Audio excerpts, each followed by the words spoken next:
Lost in Middle America, and What Happened Next, is made possible by Ohio Department of Development and the First Frontier Fund, H&H Foundation, Huntington, Banking, Investments, Insurance, Procter & Gamble, the Dayton Foundation, Nationwide, Insurance, Financial Services on your side,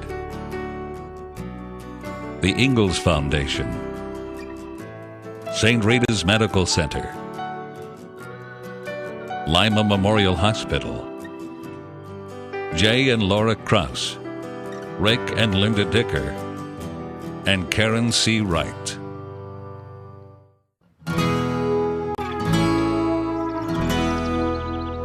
This is the story of one town's fight to survive the changes of a new economic era. It begins in Midwestern America, in Lima, Ohio. But it's more than that. It's the story of every industrial town struggling to find its way in a new age. It's a story of lost pride, enduring hope, and the strength of the human spirit.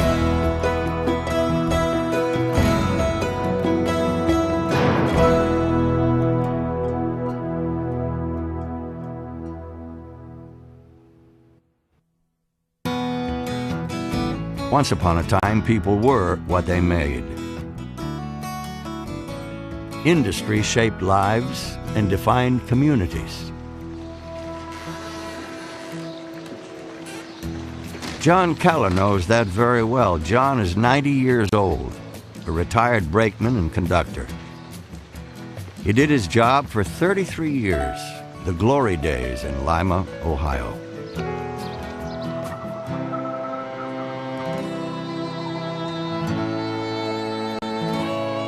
The nickel plate had 65 locomotives for the first 15 years of my career on the railroad, and it was a joy to work with these Cadillacs of the railroad industry. In its heyday, the Lima Locomotive Works turned out over 200 of these beauties a year. Now John Keller's Cadillac of the rails sits alone like a caged dinosaur.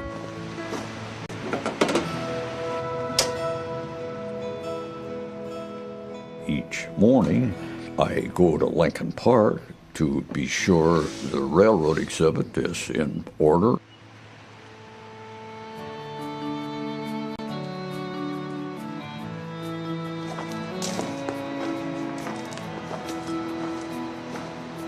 It's necessary in order to maintain the appearance, at least, of a steam locomotive and tender, the last one built here in Lima. He comes just to make sure she's all right, that no one has vandalized her. He comes just to be here and remember an age when smoke filled the sky. It was a time when industry brought prosperity and identity to places like Lima, a town of 45,000 people in the northwestern part of the state. But a changing world economy slowly took it all away. Today, we're isolated. Other than a meager Greyhound service, we have no railroad passenger system.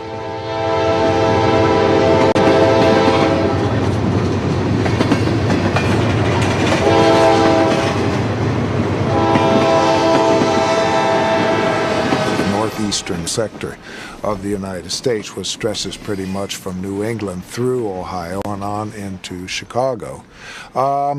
This was industrially based, and a lot of that has gone, and what hasn't gone has changed completely. I think part of what's happened in places like Lima is the sense that the social contract's gone. The sense of security that, when I was born, I knew what my life was going to be like. That's gone. So you've got a whole group of people that are totally responsible for themselves. It is the brave new world. And you know what? It's going to hit someplace else 3-4 years from now. Once people were what they made. What do they become when there's nothing left to make? What are they worth? The city of Lima sits midway between Dayton and Toledo on Interstate 75. Surrounded by suburbs and farmland, it's the seat of Allen County, one of the largest agricultural regions in northern Ohio.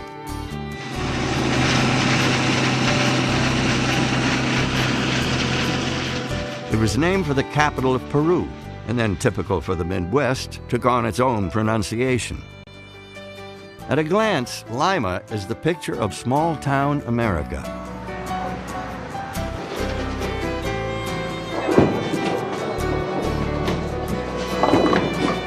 A town that celebrates simple pleasures, like summer. It glories in common things, like the changing of the seasons. Drop it in there. Right in there. Cool, huh?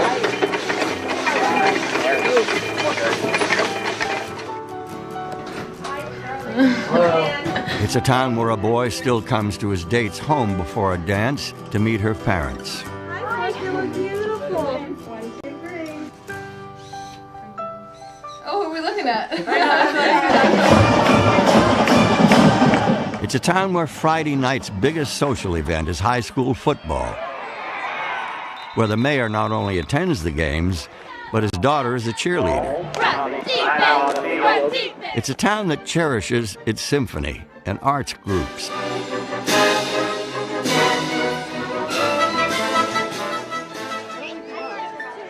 A town of neighborhood picnics.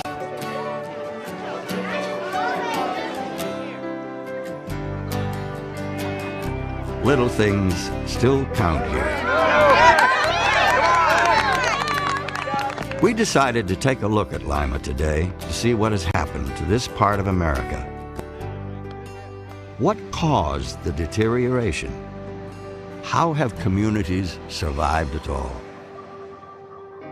Over a 6-month period, we sought answers in a town small enough to show the effects of a global economy on a human scale. Where is Lima today? On the surface, it is a community intact. But under the surface skulk the ghosts of a time long gone, when Lima was a destination, an industrial powerhouse, a Midwestern success story. One hulking reminder sits on the corner of the empty town square. The once opulent National Trust Bank building, now vacant and ruined. It is a symbol of things gone wrong, a daily reminder of failure.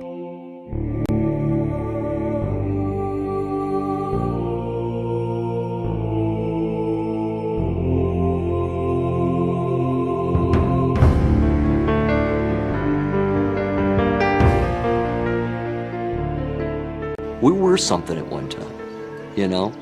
That's a glorious thing when you can think back on having been something at one time. But it can be a serious detriment, too. Bart Mills grew up in Lima and has watched the town struggle for years. His grandfather worked for Standard Oil, his grandmother for the cigar factories, both industries that once thrived here. And cloudy and a high near 80. A former reporter for the local paper, Mills hosts radio WIMA's morning show. On the Heritage Pork Rind Festival over in Harrod, we're talking to Brian Archer this morning. Every town has its storyteller. Telling Lima's story has become Mills' life's work. I had a buddy in college. His name was Ed. And Ed was a football star in his youth. And he used to talk about it all the time. And he didn't really quite cut it at college level, but he still talked about it. And one day, about junior, senior year in college, came to the realization that nobody cared anymore. He was living in the past. And that's what we've done to a point as a city. We got hung up in our star days. For Lima, the star days began with oil. In 1885, a man named Benjamin C. Farote went drilling for natural gas to power his paper mill. He struck black gold instead. A year later, John D. Rockefeller bought 150 acres of navy bean fields and founded the Solar Refinery, later known as Standard Oil of Ohio. For the next decade, Lima reigned as the oil capital of the world, with production at 24 million barrels by 1904. Even after local drilling ceased in 1910, the refinery remained a powerhouse, processing crude piped in from newer fields. Within that time, Lima changed from a quiet farming community to a boom town. Population surged from 16,000 in 1890 to 30,500 in 1910. Private homes became boarding houses for workers. West Market Street became the Golden Block, named for its grand mansions. Downtown boasted new hotels, stores, restaurants, and the stately Farote Opera House and Music Hall, which drew celebrity performers and elegant audiences.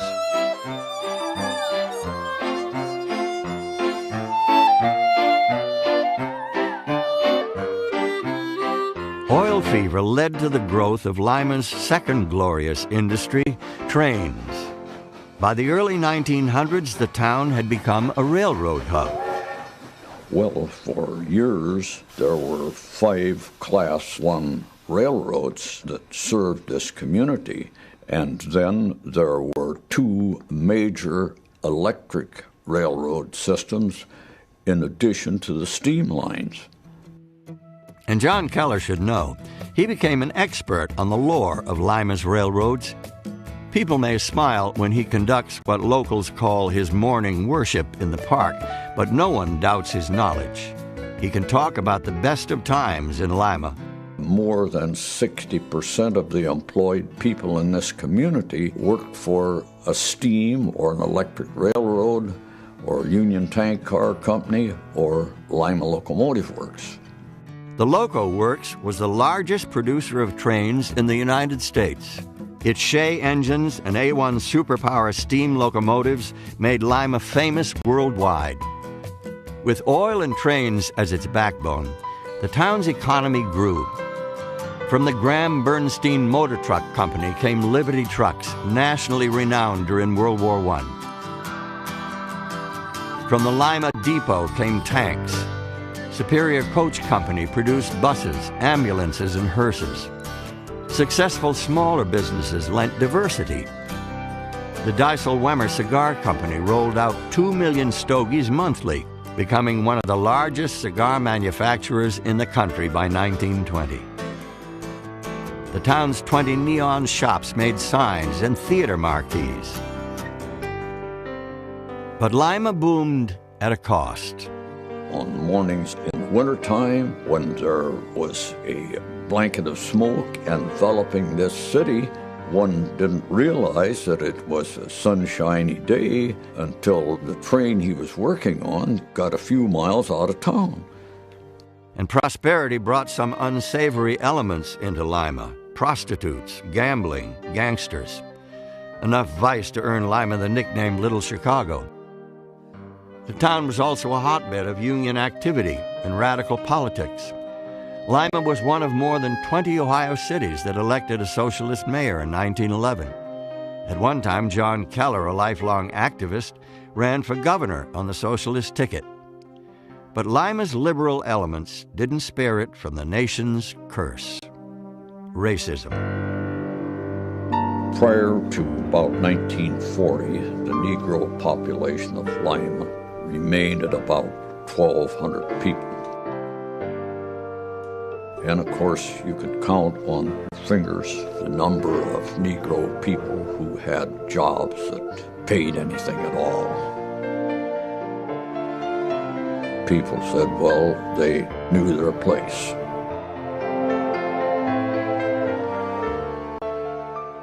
Wartime demand for Lima's trucks and tanks brought increased need for workers. The Lima Loco Works refused to hire black laborers, but the Ohio Steel Foundry recruited them, and within 10 years, Lima's black population doubled. We were part of the Delta migration. 5 million blacks came from the Delta area, which is, the Alabama, Louisiana, and they moved up I-75 looking for work. We had a steel plant, and we needed workers. And they built up what was then called Victory Village on the south end of Lima.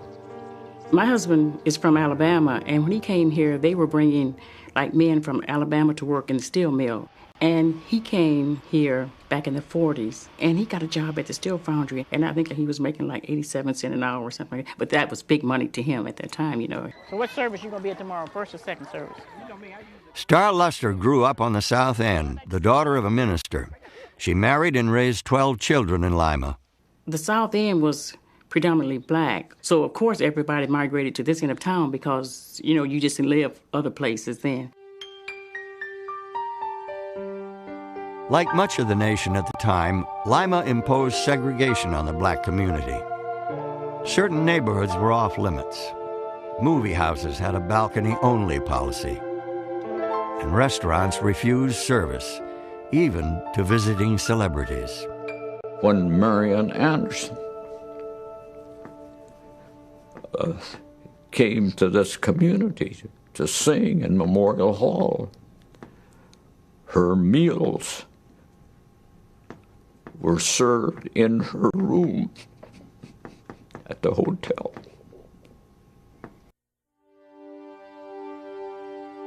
Over the years, two distinct Limas developed, one white and one black. The problem was, of course, when the jobs dried out for them, or people came back from the war, they were displaced, and there was no place for them to go. There was no other work for them. After we got married, we stayed here because we wanted to. We always had a garden, and we would can 400 or 500 jars of vegetable, fruits, made our own preserves and stuff. So that's the way we managed a lot, because we didn't have a lot of money. The post-war slowdown affected the entire town. Demand for defense products dropped. Diesel-powered trains replaced steam locomotives, forcing the loco works to halt production in 1951. The nation lost its taste for Lima cigars, and neon went out of vogue. Still, the town economy held steady through the mid-1970s thanks to its industrial base. The steel foundry remained productive. The Lima Ordnance Depot still rolled out tanks. Clark Equipment made cranes on the site of the old loco works. Ford Motor Company produced engines. And of course, there was oil. The refinery prospered, and Standard Oil of Ohio, or Sohio as it was then known, expanded to include a chemical plant.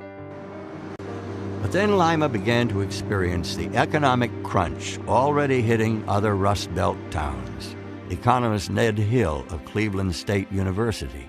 It all started to come down during the early 70s. Inflation started to pick up, and pick up quite substantially.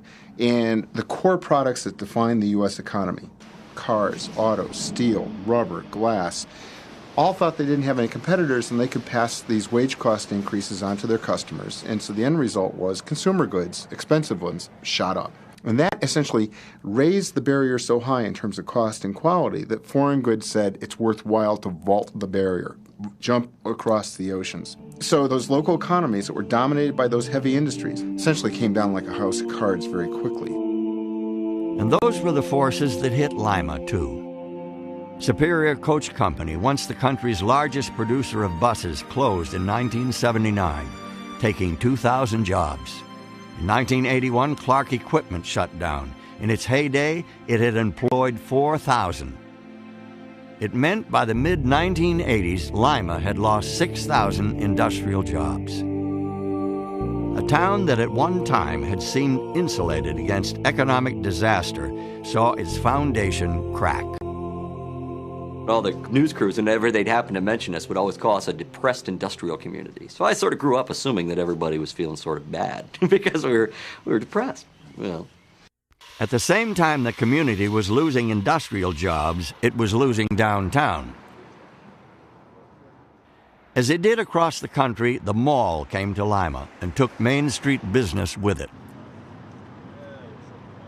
People migrated to the suburban strips, leaving great sections of the city abandoned. Crime rose in the decaying South End, and racial tensions continued to split the town. Community leaders struggled to find a way back. What floor are you? Martha McDonald was one of them. Huh?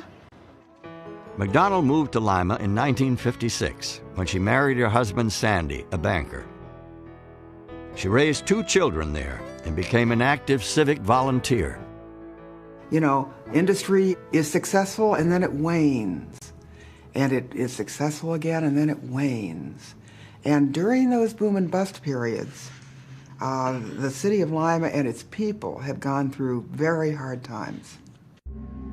One of the worst came in 1982, when the Wall Street Journal ran a story contrasting Lima with San Angelo, Texas. In it, Lima represented the failed industrial towns of the Rust Belt, while San Angelo stood for the technology-based prosperity of the Sun Belt. And I think I'll never forget that day because I remember my husband, Sandy, coming home and just throwing that paper and saying, "It's done. It's finished." I thought, oh, no, we're not. We're going to use this.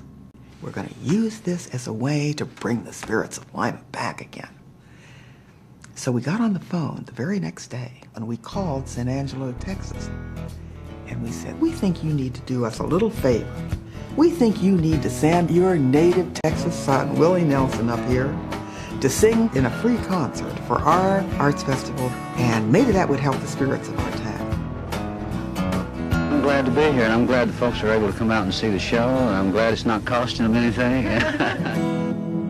Nelson's concert was a hit, but in the long run changed nothing. Undaunted, McDonald pulled off another community-boosting plan 2 years later, when she spearheaded the building of a civic center, a new venue for conferences and cultural events.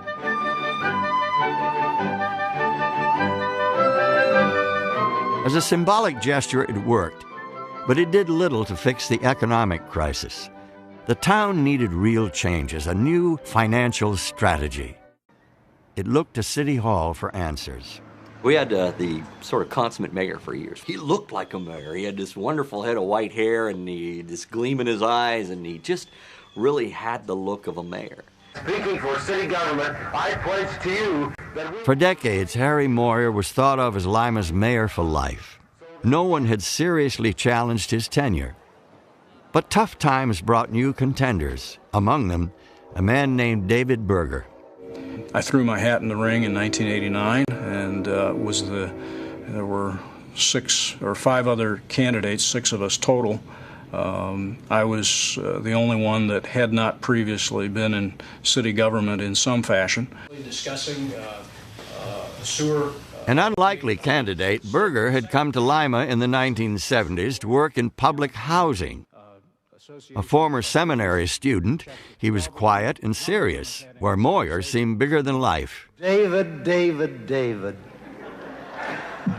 How stupid do you think the public is? And how stupid do you think I am? And in a now die-hard Republican town, Berger was a liberal Democrat. I just never thought he'd even come close. But he did. He beat him out, I think, because folks thought, you know, we need a thinker in this spot. The same thing that motivated him into the priesthood, or almost into the priesthood, also motivates him in his work as mayor of Lima. I think he sees it as a mission. Berger had his work cut out for him. For a long time, it seemed like the bad news just kept coming. Plant closures, issues relating to crime, issues relating to neighborhood deterioration, economic development, all of that just seemed like when it rained, it poured. There was a new onslaught of layoffs for Lima at the end of the Cold War as the defense industry died. General Dynamics tank plant laid off hundreds in 1991. Airfoil Textron, which made fan blades for jet engines, closed in 1995, taking 1,800 jobs. 400 more jobs left with Sunstrand Electronics. In all, Lima lost 8,000 jobs by the mid-1990s, this on top of the 6,000 lost the previous decade. population dropped from 52,000 in the early 70s to the current 45,000. We had layoffs in the city, reduced policemen, laid off firemen, I laid off my secretary. I think the overall community mood was pretty sour. Good evening, everyone. I'm Jeff Fitzgerald. Nightly newscasts reflected that feeling. Yeah, it sucks. We done what they asked us to do, and then they still took away our livelihood. And sadly, that had been happening all too often in Lima. For Bill Shantz, things began to turn sour in 1983 when he was laid off from his job at the chemical plant. He'd worked there for 23 years. I was 46 at the time. I had 2 kids in college. I had 2 more that wanted to go. I had way too many debts. I was mortified. You know, I was shocked.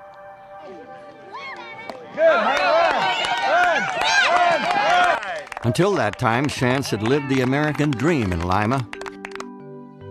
Raised on a farm, he attended a nearby college, married a local girl, and got a steady job as a chemist. He and his wife raised 4 children, all athletes and beauty queens. Like many Americans of his generation, Shantz soon found he had to abandon the idea that hard work and honest living paid off.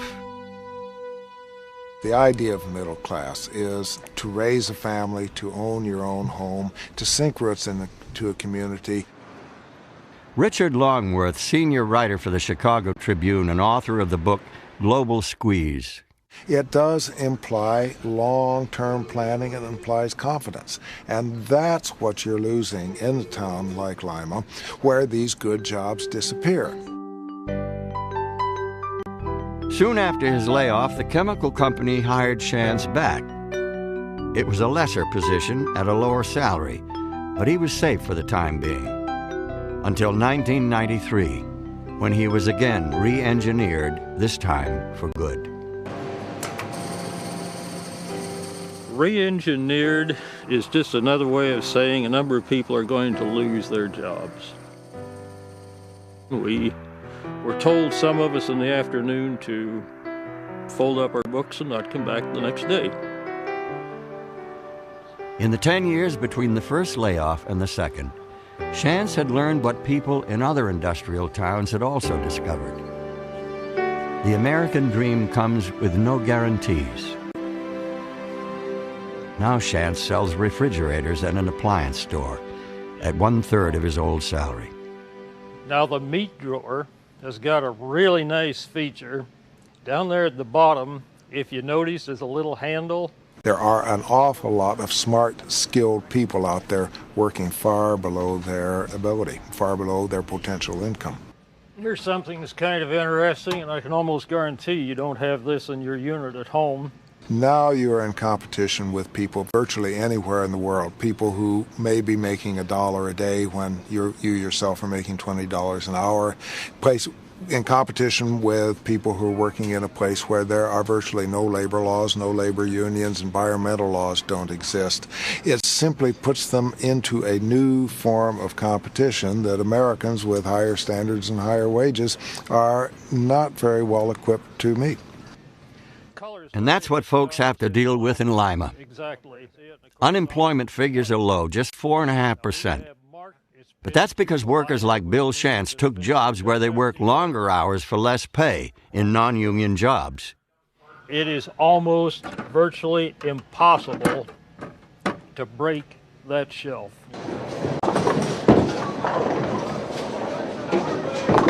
Another Lima resident, Dennis Roney, has seen tough times hit his friends and neighbors, many of whom are also regulars at his bar, the Beer Barrel. Located in the heart of Lima's industrial sector, it has always catered to factory workers. Roney bought the place in 1982. It was a big break after 9 years of working as a milkman. 6 and 10 is changing, okay? At first, success came easier than he and his wife Lisa ever imagined. And all of a sudden, I started realizing more money in one day than I was being paid in a month doing what I had before, and it was bizarre. Roney was 33 with 2 young children. His fortunes lasted just as long as Lima's did. When the layoffs hit, he started hurting. And Dennis Roney began to dread what he would find when he came into work each day. So I'd walk in and there'd be 50, 70, 80 people here, and I'm going, what's this? What's this? Oh, layoff party. There's a layoff party. I went, there was? Who? Oh, yeah, there are 30 guys there. I got laid off today. But like most Lima residents, Roney would not give up. He hung in there, waiting for things to change. We can't just quit and turn out the lights and go, well, sorry, didn't work. It's not Allentown, Pennsylvania. It's Lima, Ohio. Lima, lost in Middle America. And that became an ominous handle that has lasted to this day. L-I-M-A, Lost in Middle America. Yet despite the bad news of the past 20 years, one thing held steady for the town: the refinery. Even though it had changed hands from Sohio to British Petroleum in 1987, it remained a reliable employer. When BP announced its intent to sell the refinery in January 1996, the community was surprised but not worried. The state-of-the-art refinery was productive. The town was confident a buyer could be found. But the announcement that came 9 months later stunned Lima. Good evening, everyone. Lima area residents had been waiting to hear who the new owner of the BP refinery would be. Well, instead, the news today was quite different. That's right, Dancy. In January, the Lima community was told BP's 110-year-old Lima refinery would be put on the selling block. Today, even worse news. The facility won't be sold, but closed in 2 years. It was the last straw. The industry that had given birth to Lima was ending. British Petroleum was pulling the plug on the refinery. The day that they announced that the BP refinery would be closed and would not be sold to another company was one of the darkest days we've ever seen in our community.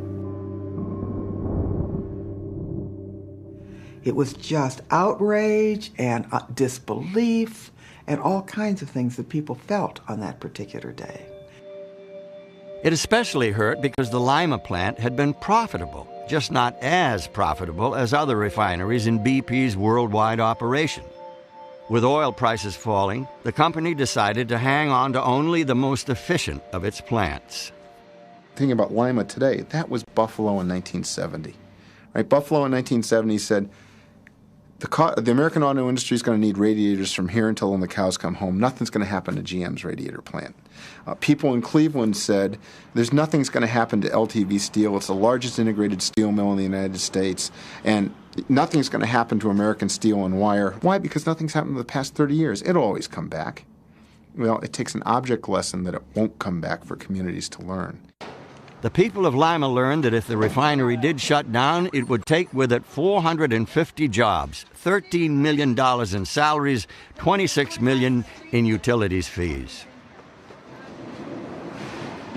In a global marketplace, they were helpless. An executive in London could make a decision and people an ocean away would suffer. Companies in a town like Lima may be wonderfully productive, but if there's somebody somewhere else that can do it just as well for a little bit cheaper, they've had it. This is the kind of competition that these places have never had.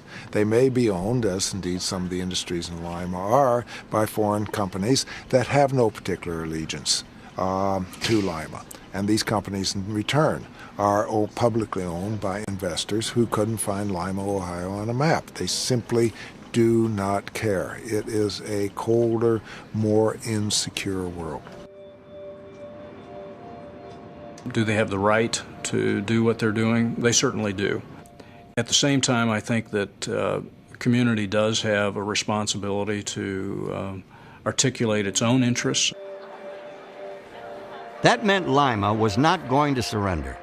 Mayor Berger tried everything. He formed a community task force. He sought help from the state. He took the story to the national press. Nothing worked. All places are a victim. What happens is local governments and local communities don't call the shots in the economy. Consumers call the shots and businesses call the shots, and that gets played out over space. So there's no grand conspiracy to get Lima. Mayor Berger vowed to keep fighting to keep the refinery open. But many in Lima seemed worn down, with little fighting spirit left. Well, you know, that's just big business. That's the way it goes. I hate to see another factory go out of here in Lima. Seems to me like Lima's become a commercial center, restaurants and malls, and that's all we have. For a lot of these guys who work in the major plants especially, these guys don't work 40-hour weeks. They work 60-hour weeks. They work 70-hour weeks. They saw these guys more than they saw their family. So they lost a little more than just a paycheck. Once upon a time, the people in Lima could look forward to a lifetime of work in good jobs, in good, stable industries there, and so could plan for their future. I don't think their kids can now. Like 36-year-old Bob Shantz, the oldest son of Bill Shantz. He grew up during the years when Lima was on its way down. He witnessed his father's employment troubles and the economic woes of his hometown. Still, he sees his future here. Well, I think for me, Lima has a big family tie. My parents grew up in this area. I have a sister who lives in this area. It's a real friendly place. It's a good place to raise your kids. Bob works for the same chemical company that once employed his father. But unlike his father at that age, Bob has no illusions of security. He's seen too much. 20 or 30 years ago, I think people felt if they went to work every day, they did the job correctly, they didn't get in trouble, they would always have a job. Some of the occurrences that have happened here in Lima in the last 10 or 15 years have taught people that that is not the case. People, I think, stay in Lima because we are Midwesterners. We're used to what we see. We're comfortable with where we live. Maybe we don't know any better. I think we stay here because it's home. And a home that's affordable. A 3-bedroom house in a family-friendly neighborhood goes for about $60,000. Over the years, I've met my wife here. I've had my children here. My family is here. I can afford to live in a nice house, in a nice neighborhood, and I can do what I want to do on, a radio host wage. Mayor Dave Berger long recognized the good things about Lima, and he didn't want them to change. But the imminent closing of the refinery threatened what was left of the town. If BP went, the community infrastructure would go with it. Quite often, the firms that get hit are the big stakeholders, the prominent firms, the ones that pay the best wages. When the boys' clubs and girls' clubs need a donation, they're there. When there's leadership needed for the local school board, it's their executives that come forward. And when they take a hit, it's that community capital, everything around which an economy as well as the social structure of the community begins to fall apart.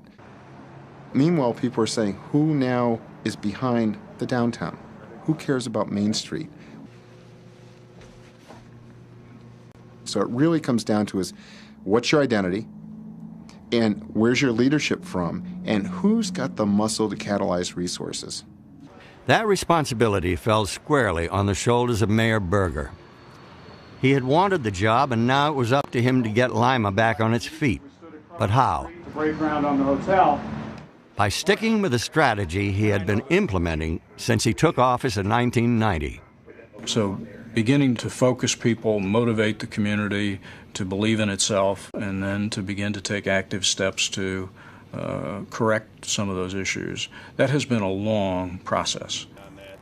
The mayor's strategy was three-pronged. The first, his top priority, was to attract new industry. The 65 acres that we have optioned are at a fixed price, and he'll be there. Leading the charge was Marcel Wagner, president of the Allen Economic Development Group. Wagner had originally come to town in 1990 when his wife became chaplain at a local hospital. Wagner himself had had trouble finding work in Lima back then. Now his job was to create work for others. From the beginning, Lima was a tough sell. The very first trade show we did, we went out to California, and it was during the early 90s. The booth on the left of us was Salt Lake City, Utah, and they had a 8-foot picture of a person skiing down this beautiful mountain, and on the other side of us was Charleston, South Carolina, and their graphic in the back of their booth was a guy playing golf right along the ocean at sunset, and here we are, Lima, Ohio, in the middle, and of course we didn't get much traffic, so we finally went out and we got a sign that said, "Where the heck is Lima, Ohio?" and put that across the header of our booth to try to get some attention. Getting noticed was step one, but what did Lima have to offer a potential investor? Wagner worked up a convincing sales pitch. First of all, we still have a decent supply of labor. We have a workforce of 8,000 or 9,000 people that have been displaced from defense that are available to come back to work in the community. Couple it with a low tax rate, with a low cost of property, it has a lot to offer. But where Wagner saw potential in Lima, the town saw defeat. Economic slaughter had left them weary and hopeless. No matter what they did, it seemed one company after the other had abandoned them. I think what bothers me is that a lot of people here tend to accept the responsibility for that. And the first assumption is, what did Lima do wrong? Well, when you start to really look at it, we didn't do anything wrong. It's a change in industry. It's a change in the world situation. The town desperately needed to regain its confidence. It would take more than just new jobs to accomplish that. So the mayor tackled the second part of his comeback plan: community revival at the grassroots level. You tried to make people feel good about the town. But the best way to make them feel good about the town is let them get to know one another. He spearheaded the creation of neighborhood associations. Over 30 strong, they brought people together to clean up and improve their communities. At the same time, Berger tried to confront Lima's racial problems. Race has been a principal, silent, and ignored issue in the community. And back at the time that the Rodney King incident first blew up, we had started a process here which continued for the last 5 years to engage the community in an explicit series of dialogues on the issue of race. The discussions were so successful they garnered national attention and gave residents a sense of hope and achievement. For a town that needed to sell itself, it was a promising start.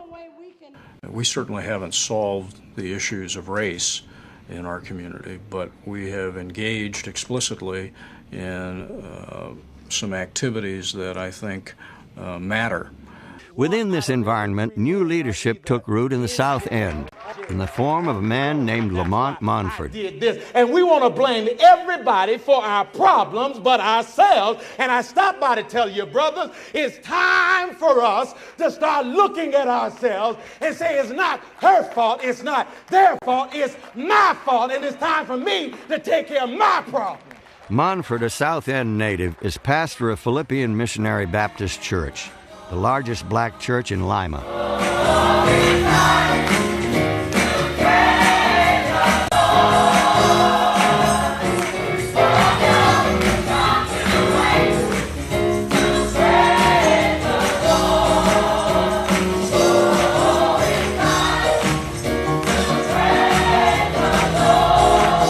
He's experienced his own tough times here.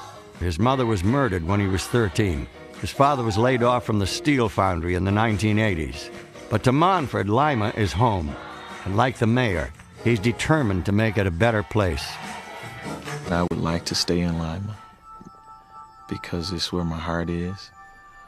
So I see myself here bringing about a mindset for people in South Lima where we'll have grocery stores on South Lima, senior citizen complexes in South Lima, gas stations in South Lima, black-owned businesses, not to isolate or separate, but to allow our dollars to start turning over in our community like they do in other communities.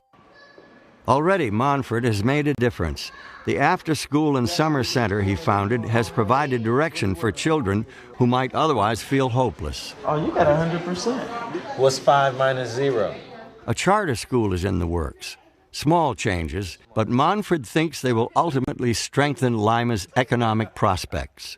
I'm a firm I'm a believer that if industry is going to come, if industry is going to play a role in our city, that they no longer just want to go and see the so-called nice neighborhoods. They're going to want to come and see the places that some people don't really want them to see. If we don't pick up each and every end of our city, then it'll hurt us all in the long run. In the mayor's mind, the complete abandonment of Main Street would have dire consequences. The revival of downtown became the third part of his comeback strategy for Lima. The other thing that a community has to do is it has to continue to invest in itself. Because if it doesn't invest in itself, it's dead.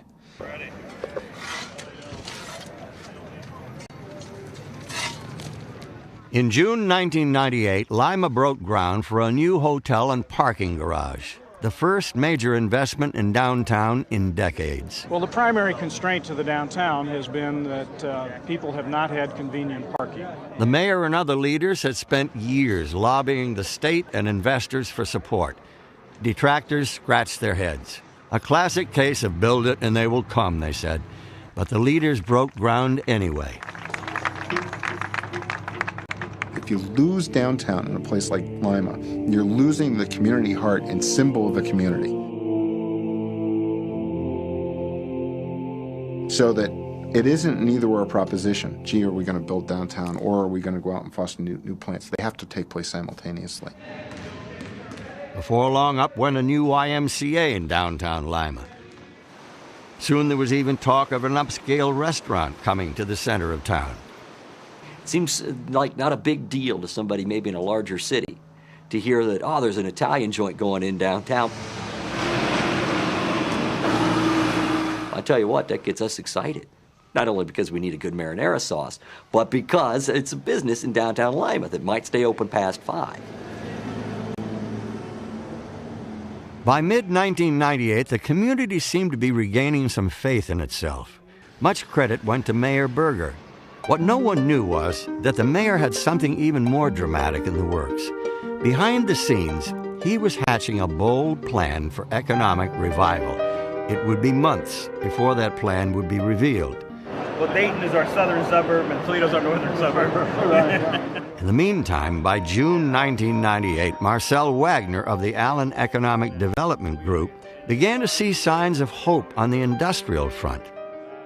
Over the past 5 years, his group had brought in some small businesses and created over 1,000 jobs, though most of those were out in surrounding Allen County, not Lima proper. And although he is paid to be an optimist, a certain realism crept into his message. We're not going to be a smokestack town as much. We're going to be an area of smaller, more efficient plants. Wagner thought he had found a perfect fit in Republic Steel. The Ohio-based company needed a site for the $300 million mini-mill it planned to build. Like love-struck suitors, Wagner and the city officials set out to convince Republic to choose Lima. When Republic came into town, first pass through, they were kind of lukewarm. I worked with one of the folks at the state to get them to come back in, take a second look at us, and to meet with some of our people. Wagner tried to sell Republic on a 500-acre site. He offered hefty tax breaks and the enthusiastic cooperation of city, county, and business leaders. The plan seemed to gain momentum. And it was at that second meeting that things really began to click. The deal rolled on, but wasn't done yet. Winning the Republic contract would be a triumph for a town stuck in its past. With the refinery shut down only months away, victory now seemed more important than ever. New business in Lima would perhaps leave the town feeling bittersweet about the refinery loss instead of just bitter. And then something very sweet and quite unexpected happened. Good evening, everyone. The processing of oil will continue in Lima, but this time it won't be in the hands of the company we've come to know so well over the last 100 years or so. BP is selling its refinery business to Clark USA. The mayor's secret work had paid off. In July 1998, BP suddenly announced it was not closing the refinery after all. Instead, it was selling to an American company, Clark USA, based in St. Louis. Lima was giddy with the news. No one had dreamed that it was possible to save the refinery. No one, that is, except the mayor. For months, he'd been working to broker a deal between Clark and BP, a deal contingent on the confidentiality of all parties. The secret was now out, and the mayor became a local hero. This really catapulted, I think, public opinion and the community's sense of itself to a level of positive feeling that probably hasn't existed here for 30, 40 years.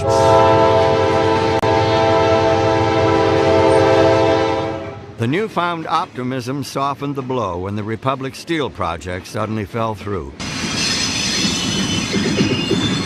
Republic had merged with another company, eliminating the need for a mini-mill anywhere. Once again, a distant corporate move had waylaid Lima's best-laid plans. Berger took the hit in stride and tried to put the best spin on it. Even though you may ultimately take it on the chin once in a while, you may not win every time you're playing the game. I think a sustained effort on the part of a community is essential to establishing an economy that is prosperous. And so Lima, Ohio has stayed in the game, but still lags behind. Many other Rust Belt towns hit by economic crisis a decade earlier have already rebounded. We do a piece of work for Industry Week magazine every year called World Class Communities, and this is to identify world-class places for manufacturing production, and the list has been dominated by formerly Rust Belt cities. Kokomo was number 1, metropolitan Detroit was number 2, and what you're finding is for very high-valued products that these traditional Rust Belt metropolitan areas are doing incredibly well. If other Rust Belt towns are making it, it would seem to follow that Lima can too. Yet given the capricious nature of the new global economy, can any place feel safe? Lima it's universal because we've heard the story before and we're going to hear it again.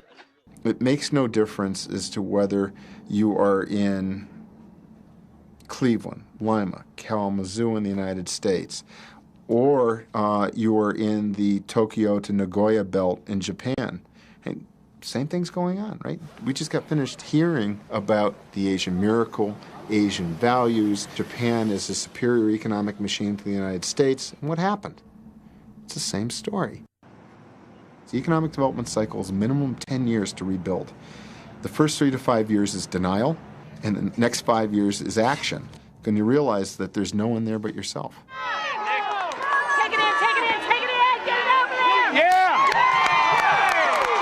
This has been the story of one town's struggle against the forces of a new global economy. What almost everyone in Lima knows is that even if the town does beat the odds, lives will never be the same.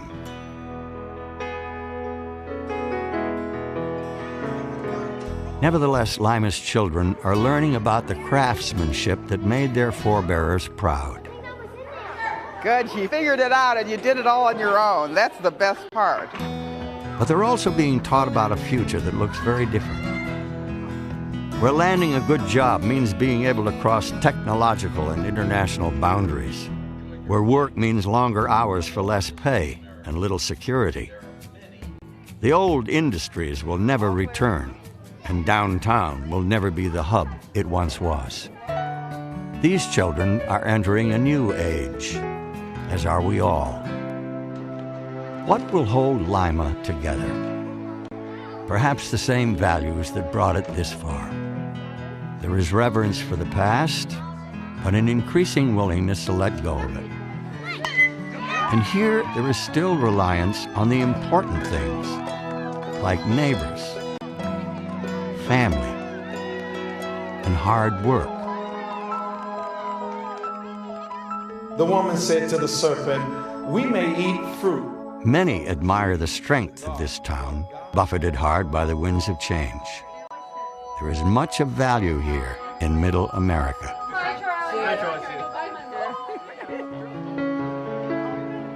And much to be learned about perseverance and the power of the human spirit.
I'm a chief executive officer. I'm the CEO. Presidente. Chief, the top dog. I'm the big honcho. C. E. Welcome to my kingdom. I'm the queso grande. I'm the big cheese. Huge. I'm the owner. I'm also the product tester. At Huntington, our business bankers treat you like you have unique goals. I want to sell nationwide. I'd like to retire here. Because you do. I'm the chief executive officer.